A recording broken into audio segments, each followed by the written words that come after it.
Hey, Jimmy, you want to come downstairs for breakfast? Yeah, I'll come downstairs for breakfast. Hey, everybody. Yes, welcome back to the Paid Search Podcast. All I got today, Chris. That's all I got. Welcome back to the Paid Search Podcast. My name is Jason Rothman. As always, I'm joined by the great Chris Schaefer. Chris, how's it going today?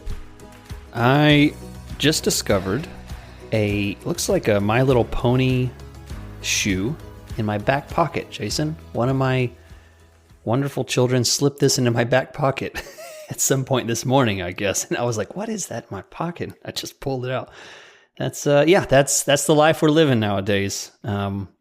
Finding toy shoes. I'm doing good, Jason. Merry Christmas to you. Thanks. How are you this wonderful winter holiday season? Doing great. How's it going with you? Okay. That's enough. That's enough of that. Yeah. No, I'm doing great, Chris. Doesn't feel like winter around here. Last couple of days, 60s, 70s. Yeah. So 75. It's been sunny and warm. Been enjoying it. Yeah. So yeah, things are good. Definitely, I hadn't been feeling the holidays, Thanksgiving. Like Thanksgiving just came and went. Yep. And I, for whatever reason, I just wasn't didn't feel it. But now I definitely am feeling the end of the year. And it's nice to have that time to slow down, reflect, make a plan for the new year and all that kind of stuff. And Chris, I'm glad I'm doing this show with you. Have a lot of fun. Chris, are you feeling this year-end vibe as well? Oh, man. I don't get to stamp papers, like a tax person, approved, disapproved, failed, something like that. But if you could imagine, people are coming to me and say, "Hey, Chris, will you take on, this? Are you ready? We have this project. Can you?" And they hand me that piece of paper, and I just get a big old fat red stamp, rejected. Bam! Just turning down work because I'm like, I'm tired. It's almost Christmas, I want a little bit of a break because I'll come back hard in January, February. Yeah. We know it's going to pick up. It always does. But I'm just slamming that red ink all over. Nope. Isn't it interesting how many cycles we go throughout the year? Moods and workflows and busy times and slower times and like stresses and then not stress. It's like, if you look back at it at the end of the year, you're like, wow, the year is long. What a year. Chill out week to week. Like just get a good plan and then do a good job. But this whole like worried week to week, and it's just so different throughout the year. I know. Yeah, our listeners have to suffer through our ups and downs. And then at the end of the year, we're like, why did we have ups and downs? Everything's fine. Yeah. But hey, it takes time. Well, let me tell you something, speaking of time, how you can take less time. And we all have one factor, whether you are a superior Google Ads athlete, like my partner, Jason Rothman, or you're trying to learn Google Ads. You're just getting started, just trying to start a new, in this new world that we're in. You're trying to work from home, get things launched, and you're listening to podcasts like this to learn more. Let me tell you about Optio. Optio is the tool that both Jason and I use to get more done in Google Ads. So you have your clients, or let's say you're managing your own campaign for your own business, and everyone is limited on time. That's the factor that makes a big difference. So you know how to get the right kind of traffic, but it takes time to go in and check things. Do you have the right ad copy? Do you have the right keywords? So should you adjust those bids, the budgets, the negative keywords? Should you add more keywords? Geographically, are you targeting the right areas, the wrong areas? Should you adjust those? We could literally spend the whole time talking about all the options that are available in Google Ads, and you still don't know what to do with them. Should you leave them alone or not? And this tool is designed to answer those questions for you. That's why it's a time saver. You can go to opteo.com/PSP2. That's the number 2, PSP2, to get an 8-week free trial. You can use this amazing tool and get the benefit of the tool for free and try it for 2 pay cycles, right? A client's about to fire you. You say, hey, wait, I'm investing in this new tool. It's actually free to you, But you tell the client, I'm investing in this new tool. Give me another couple months. I'm going to turn things around. You get this new tool going and you'll see just how much it can make an impact for you. So go try it out. It gives all kinds of different graphs and options and very friendly UI. We're big fans of it, and I think you will be too. Optio.com/PSP2. Use the chat box down in the bottom right to tell them that you are a Paid Search Podcast subscriber, listener, and you'll get your own 8-week free trial. There you go. So, Chris, we have a very interesting life here where we do the same thing all week, every week. We even live our life, kind of a lot the same way outside of work. Same, yep. Very similar guys, similar personalities. Someone's always got to be better, so sure. We're not the exact same, but we're very similar, and we experience things in real time. And then neither of us outside of the show are big talkers, so we don't really tell each other about what we experience. And then every now and then we experience something so strong, we're like, wow, I need to tell this other guy because he'd appreciate it. Yep. And I told you something today, and you were just like, whoa, that is a serious topic. So what did I tell you, Chris? You told me of the remarkable experience of stepping into the realm of a superstar account when the person has no idea. You've seen those antique shows, right? Where the person's like, I bought this at a garage sale. The lady was like, I don't know, my grandmother had it. And they're like, it's worth $5 million. And everybody's like freaking out. That's the experience that you told me about. And I was like, yes, that is a real thing. And I've had it happen to me. And I'm stoked to talk about it because I want to let people know that they're holding that antique vase that's worth $5 million and they don't even know. Yeah, and basically it comes down to Chris and I sometimes or often get hired to audit an account and give our opinion and then see if we'd be a good fit to help them out. And the majority of the time we go into an account, it's so horrible that we take 5 minutes, we go puke because of what we just saw, and we're like, yes, all right, we got to get in there, we got to help these people, and we do a good job and help them out and are able to make vast improvements. But every now and then we get into an account, a hidden superstar, and we're just blown away by how good it is. And I use the word hidden because the account owner, the advertiser, doesn't know how good their account's going. And really, we'll talk about signs that show you have a hidden superstar. I think you're basically in a top 1% performer account. So if you don't know it, now you'll know it seeing these metrics. But I think basically it comes down to quality score. There's some accounts we get into and like every single keyword. Now, number one, we don't see a lot of keywords where it doesn't have any quality score metric there. That's kind of a bad sign where they don't even give you one on some keywords, So we don't see that. We just see like 7s to 9s. I would say the word 10, but I just really, even on these great performing accounts outside of brand, very rarely see 10. But I'm talking about you just go into the account and we're hit by two things. Super low cost per click. And then that makes us go, what's causing that? Consistently strong quality scores, 7 to 9. And Chris, can you, before we get into this and show the signs that someone's sitting on a hidden superstar, can you kind of break down the relationship between shockingly low cost per clicks and quality scores and how that actually really does matter, even though we don't really talk about it that much? I'm gonna make a jump here and give some numbers. And I say that's a jump because it's always hard to give numbers in a world where there's people that are lawyers that are advertising and then people that are selling, sweaters for cats, so the CPC levels and the aggressiveness is always very different.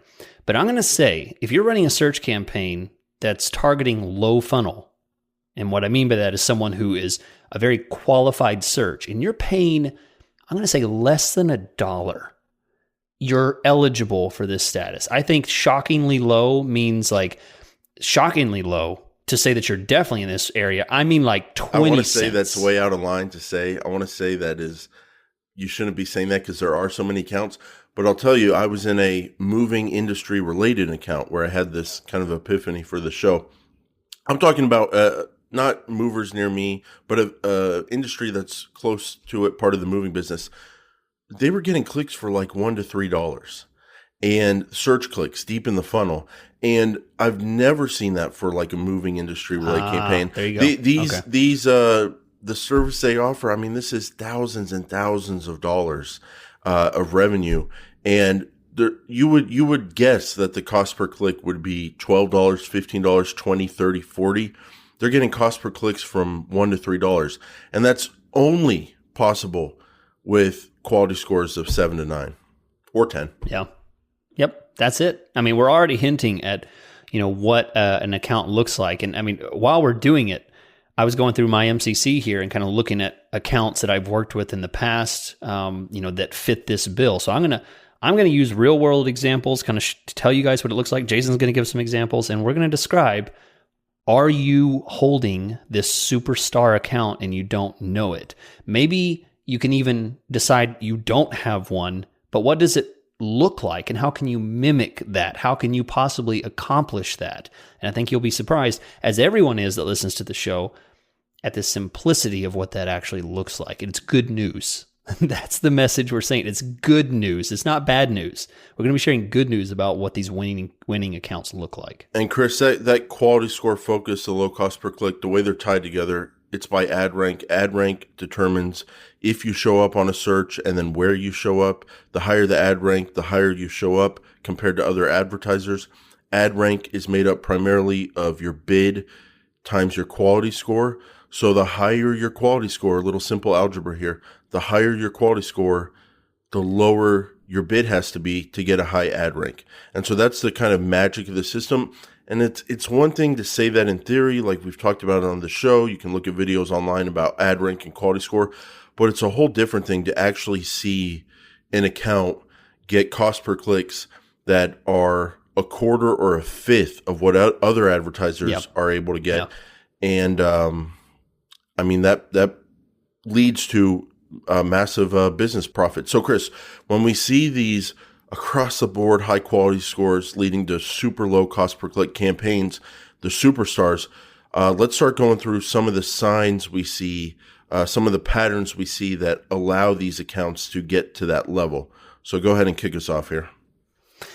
Number one thing, and I'm going to say this is universal, is long account history. So I'm going to vary long between, it doesn't mean you have to be since, 2002, since, Google Ads started, but I'm talking 5 or more years, I think is a good round number to start with. If you have a campaign that's 5 or more years old and you have, and this is very important, consistently spent money without interruption, you have not stopped it, you have not had credit card issues where you're still technically running, it was never disabled, but you stopped running ads. If you can look at your graph and you consistently spent money at about the same level over a long period of time, along with these other items we're going to talk about, you may be holding a superstar account. Chris, I don't lie when it comes to Google Ads. I don't lie when it comes to my business. I lie enough in my life when I come home at 3 a.m. with glitter all over my shoulders, so I've got to keep my lying to a minimal level here. And infidelity is funny. What? Who's infidelity? What? See how I do it, Chris? Oh, yeah.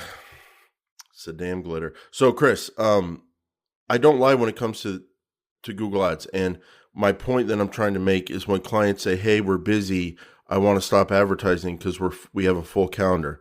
Hey, I want to stop advertising because I think we're good. Hey, it's our slow season. Hey, we're having a little business trouble. We want to kind of tighten the belt around here and stop advertising. We'll call you in a few months.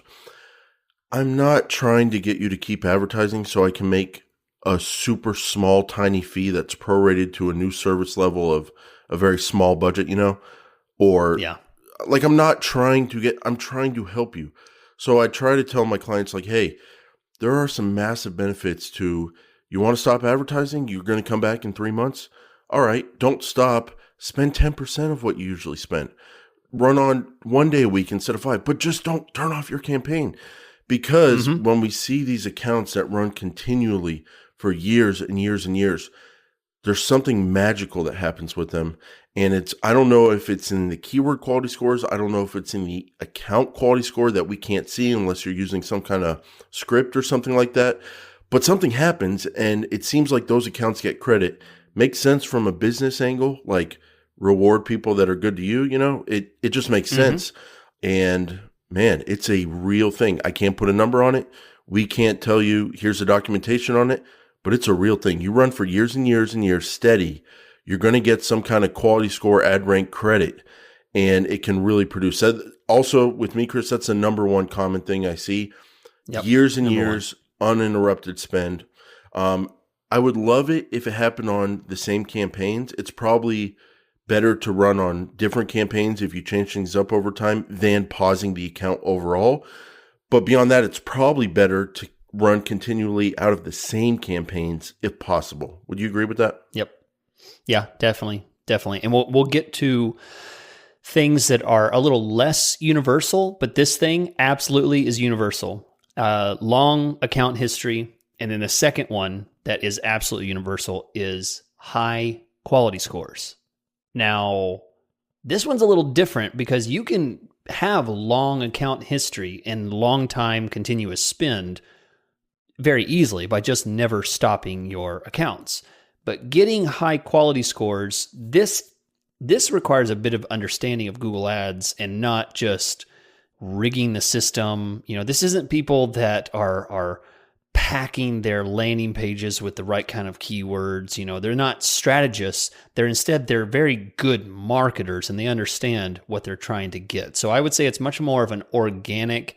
Google rewards them with a high quality score rather than they're engineering a high quality score. Does that make sense? Yeah, totally makes sense. Accidental high quality scores. And there you go. Perfect. Chris and we don't see this hidden superstar Google Ads account quality score 7 to 9 on like every single keyword.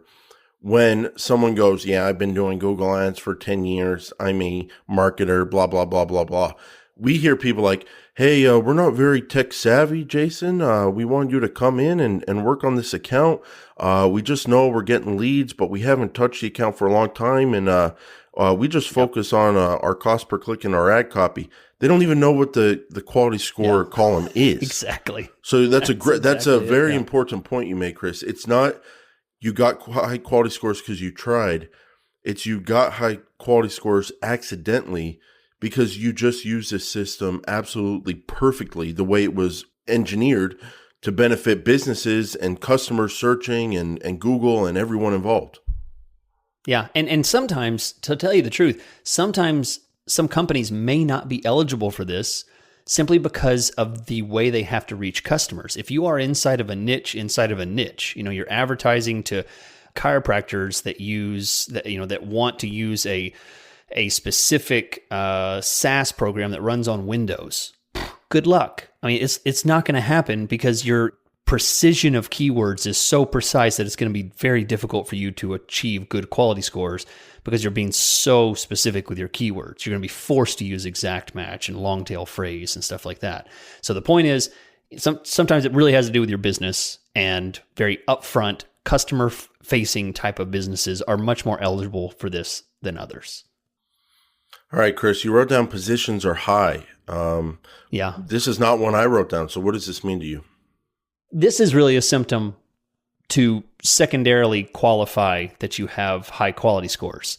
I would really combine this with high positions, as in you're showing above organic 80% of the time, maybe first position 30, 40, 50% of the time, and your CPCs are in conjunction with that are low. So if those three things are happening, you have high quality scores, positions are high at a high percentage, and you have low CPCs. If those three things are happening, then I think you may be a contender for a superstar campaign. And it's difficult not to have high positions when your quality scores are so awesome. Because if you put any kind of bid juice on a high quality score keywords, that ad rank is going to shoot up.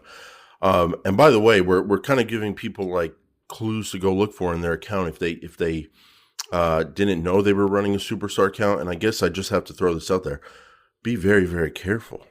If you are listening to this episode and you find that you have a lot of these characteristics, you don't want to mess that up. So don't let some clown get in there. Doing. Yeah, keep doing what you're doing. That's an excellent point. And believe it or not, we are two separate Google Ads managers who make our living and feed our children with the money that we make from managing. And we're telling you, don't hire someone who does not appreciate what you have and has a completely different strategy. So we're telling this as a favor for those of you that do have it, because that's probably the number one thing that I'll tell people when I come across this is you have a gem here. You have a diamond. I don't even want to touch it because I can't outperform what you're doing right now. It's working very well for you. Good point. So Chris, our next metric here we see in the superstar accounts, shockingly low cost per clicks. We talked about it. The only thing I want to highlight here is that we have to emphasize the word shockingly low, because I'll give you an example. I did an audit the other day. Again, cost per click was $1 to $3. I would expect in this industry cost per clicks of $15 to $40. And the first thing I did, I was like, this is why they need Big Jason here, because I'm going to go to these keywords. They're probably running broad. They don't know what they're doing. It's in the search terms that I'm going to show them. They have low quality search terms and they're not actually getting leads, or the leads are getting our crap. Well, I went to the search terms and the search terms matched the great keywords and they were awesome search terms. It really did take me like a few minutes to be like, what? And then I looked for display select, search with display on, and are these display clicks? No, just straight up search network. And then I was like, okay, it's the partners network then. And no, like 10% of the traffic is going to the partners network. That's it. A little bit. Yeah, a little bit. And so the shockingly low cost per clicks. Click-through rate, Chris. It all kind of ties together. We always think high click-through rates lead to good quality scores. But what do you see with your click-through rates? Click-through rates. Oh, by the way, this is. I got to throw the word shocking in there. This was a search campaign, and I told them like, hey, anything 3%, 5%, those are great. They were getting like 11, 12%.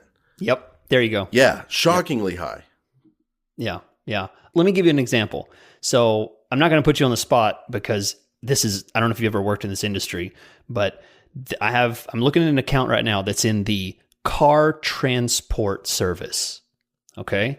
And they are interested in moving vehicles on trucks from one state to another. Okay. I don't know off the top of my head, the click-through rate would naturally be kind of high because you're giving maybe giving away quotes, or someone's trying to get quotes. So it's not a big deal. Or let me say this. People are very interested when they do the search. They're wanting to accomplish something. So I would expect the click-through rate would be high, just naturally. And how high are we talking here on one of these superstars? Well, first, the CPCs are on average about $1.15. No. This is why we got to do this show in studio, because I would slap you right now. I would absolutely slap you for saying that. No. There must be a mistake. Your search terms are horrible. You're on the display network. You're on the partner network. You checked all those boxes. Nothing like that's happening. Yeah. And these jobs are thousands of dollars to move a car across the country. And they're getting clicks in the dollar range. In the dollar range. Okay, how long has this account been running? It's been years, multiple years. I mean, I'm just looking at 1 year of data. Over 5 years. Do an all-time. Give me an all-time here. Yeah. And then look at all campaigns. Because I'm expecting maybe something like 8 years. I'd be shocked if this was under 5 years. That is a ridiculous. December 2009 is when this account was created. There you go. That's over a decade now. Over a decade. Yeah. And you got people turning on Google Ads accounts today thinking they're going to change the world. Like today. This is not you, buddy. This is not you. These people have put in, they've literally paid their dues. Like, they've been a consistent advertiser. That is impressive. I'm looking at this one account, and he has a small, moderate budget, but a decade of spending, and he's got like $100,000 in this one account. Or sorry, this one campaign. I'm sorry, not the whole account. This one account, $100,000. Small, little, slow spend. So at CPC's $1, the CTR is 14%. And they're showing above organic. No, it's not brand. No, these are. What percent are they showing absolute top and top for $1? Top Absolute top percentage and top. is Yeah. So this is above absolute organic. top. Yeah, above organic is 73%. Above organic, 73%. That's incredible. Yep. It's incredible. And then number one position, they're about 16%. So they're always hitting about second or third position. Okay, at about $1. Even showing up number one, and even if it's a national thing and there's tons of volume and tons of auctions, so you can sneak in there with low bids, even given all that, to show up number one on jobs that can lead to thousands of dollars in revenue for $1. Yep. So, Chris, that click-through rate is 15%, did you say? Or 14%? Yeah, 13.6. That's the history so far this year. Wow. So, I mean, that's kind of like a chicken or the egg thing. Like, are they getting, well, not really. I guess it's, that shows the power of click-through rate with quality score. We always say click-through rate impacts quality score. So that's very interesting.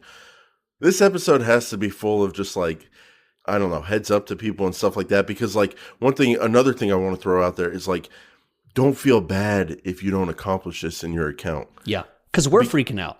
Yeah, like and we're at the top of our game. Like if you gave me all year to work on one account, I would tell you 40 hours a week, Chris, all year. Yep. I would tell you, I hope I can get 8, 9s, and 10s and have my top 3 keywords be 10s out of 10s and get a 14% click-through rate and all that. But I would bet against myself. I would say my odds were less than 50% because I don't know. It's just something. Sometimes the stars align. Sometimes you don't even know why it's working so well. And don't feel bad if you can't get to this level. But just know that this does exist out there, and you could possibly be sitting on this yourself. So, Chris, another factor that I see from these companies that don't really know about the tech, but they just know their customers. You know, bread and butter business. They make really good ads. And they don't talk to me about dynamic keyword insertion. They don't talk to me about ad formats or anything like that. All they seem to do is put in what their customers want and maybe see what's working and have a feel for what's working with click-through rate. But have you seen that as well, where like the ad copy is just stunning in the sense that it's not for you, the manager. It's not for Google almost. It's like for the customer, and they're speaking directly to them. Have you seen that? Yeah. Focused on the person, right? Yeah. It's a human interest type of ad copy. You guys have seen what a computer algorithm focused ad copy looks like. It doesn't read like it was written by a human. It looks like the other 3 ads at the top, the same exact ad. Yeah. Yeah. It just has forced keyword in headline, with a very stupid call to action, but yes, you're right. Absolutely. They read like they were written to be understood by a person that cares about these specific things. If they want, to get a good dentist, then they're going to want to know this, and this. This is what's important. And it's right in the headline because that's what people want to know. And it's important to them. And Chris, it's good to see that every now and then, because as Google Ads managers, I mean, people can go, oh, but aren't you the guys that say ad copy's overrated and people are going to click because people click? Like, yeah, I mean, like we've seen the masses click, and we get so focused on I'll speak for myself. Like you get focused on the data and you get focused on just things overall, and you're like, yeah, it's really about search terms and searches and all that kind of stuff, but it just shows that really good ad copy matters. And I think what happens for a lot of Google Ads professionals is they take a shot at really good ads. They try their little hardest, and it's like it doesn't pay off because like they get the same click-through rate. They're not really making a breakthrough, and they're like, well, I'm going to focus on my bidding strategies and my keywords and all that kind of stuff. But I think a lot of the time they don't know the person's business. They don't know the customer. They don't know what makes that customer want to pick that business and give them their money. And I think if you can get to that level with your clients and study the businesses themselves and think about it from like a business school perspective, why does this company get people to give them money over other companies? What are they doing for the customer emotionally, deep down, whatever? I think that's where that breakthrough ad copy can come from someone who's not the business owner. Now, this next one, we have to slow down and take a break here, because this does not mean we want all of you to go out and do this, but a very common factor, and I mentioned it in the example I was talking about, is we see a lot of pure, broad, and phrase match keywords. And I'll throw in BMM as well. I'll throw in broad match modified. Modified broad match. Yeah. So those we see a lot of. That doesn't mean that we want you to rush out. And we've talked about how to do pure broad keywords the right way. So there is a way to do it. And we do propose a lot of methods to doing that. But that is definitely a common factor. And, doesn't mean day one, start with pure broad keywords. But it is a common factor for some of these superstar campaigns that are just outperforming in every aspect. Yeah, and the exact match is the one I don't see that often on these superstar accounts. And when you think about the way Google's changed the variants and all that, that kind of makes sense. And just a little anecdotal experience, Chris. I run some very big broad match keywords. They're part of big campaigns, and I've just layered on some pure broad match keywords, low bids, protecting the account and all that kind of stuff. But what I've noticed, and this is anecdotal, but it really does line up with my experience looking at other superstar accounts.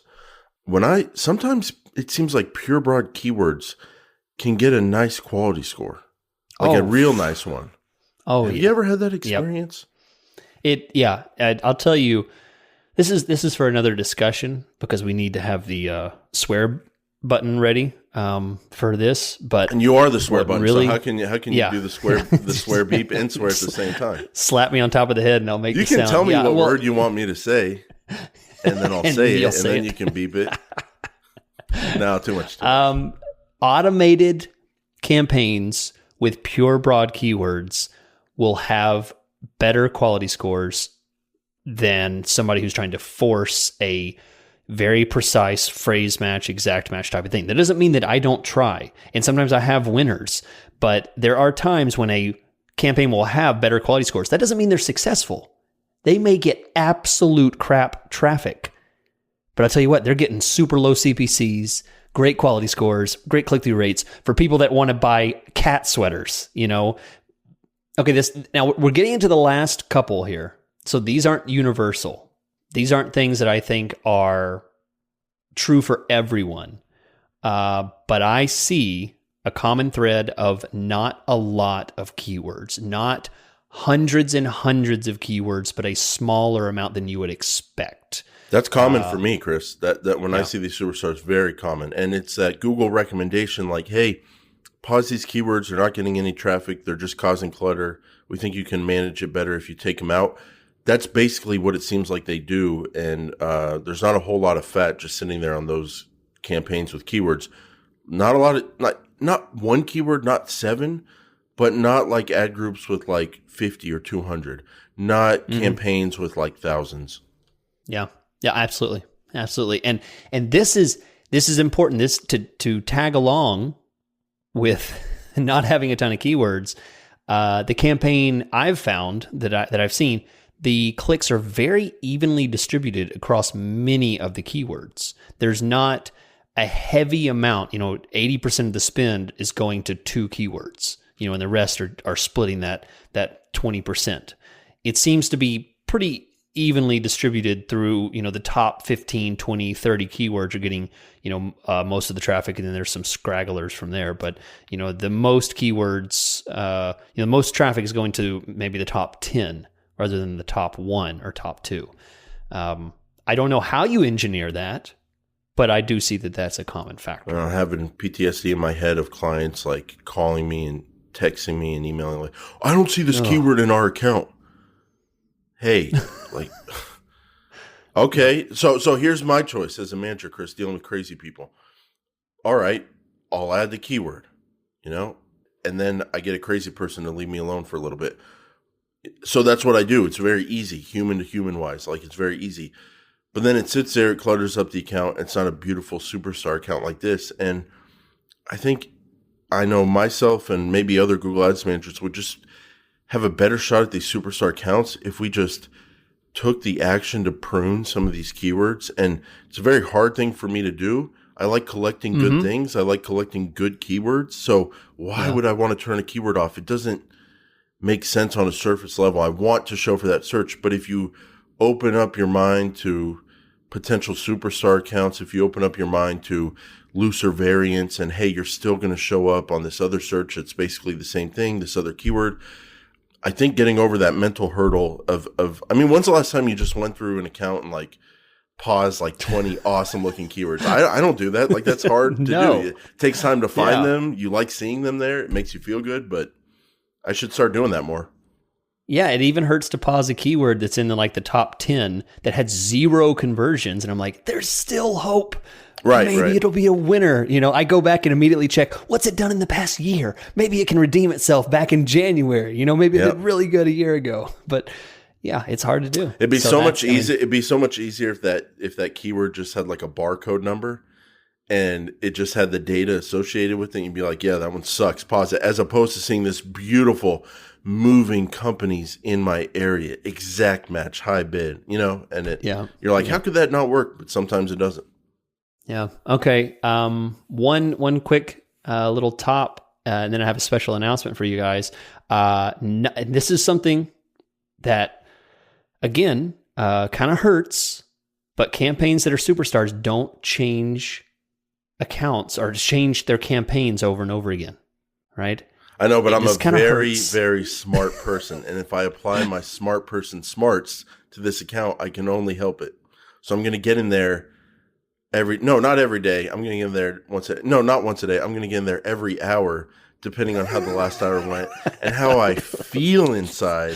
That's the express feel. My feelings and get out my emotional instabilities on this Google Ads account. I got an angry email. From the client. So I'm going to go in and just wipe it all and start all over. No, that is not a strategy. Just do something. Yeah. I didn't get any calls today. Delete it all and start over. No, that's not the way superstars campaign. You know what we need to do, Chris? We need to watch one of these Apollo movies and we need to take ourselves back in time, like the guy sitting in Houston. And they're sitting there and they let that spaceship with the men go up to the moon. Like, it's gone. You can't do anything sitting there. Like, what are you going to do sitting there? Like, you're going to press some button. Like, you got to wait till you're trying to help them, whatever they do. But you can't do anything in the exact moment, Like, you're thousands and thousands and thousands of miles away from them. You're hearing them. We're seeing the data. But just let it breathe a little bit. Take it easy. Sit in the control room. Have some calmness like they had back in the day, Yeah. It seems like maybe we should invent some kind of tool called the Google Ads chill out tool, where it's like your chill factor is only at 10%, No, it just looks at the change history. It looks at the change history. No, Chris, you put a script on the account where the account looks like the account, but for the first 17 minutes, every time someone logs in, it says it's doing the changes, but then it doesn't actually do them when they log out. Slow down, people.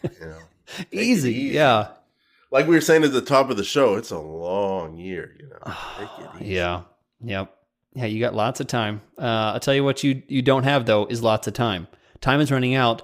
Time to freak out. Time to get Optio. You're going to fail. All of your accounts are going to get lost. Your clients hate you. And there's only one thing standing between you and failure, and it's opteo.com/PSP2. That's right. You stick around for the second read through of Optio because that's when it gets real. Because January's coming. January is a hot month. You know what people are going to do? They're going to email you and they're going to say, hey, during Christmas, I met Bob and Bob has a search campaign going and he gets a 55% conversion rate. What the frick are you doing, Joe? I want a 55% conversion rate.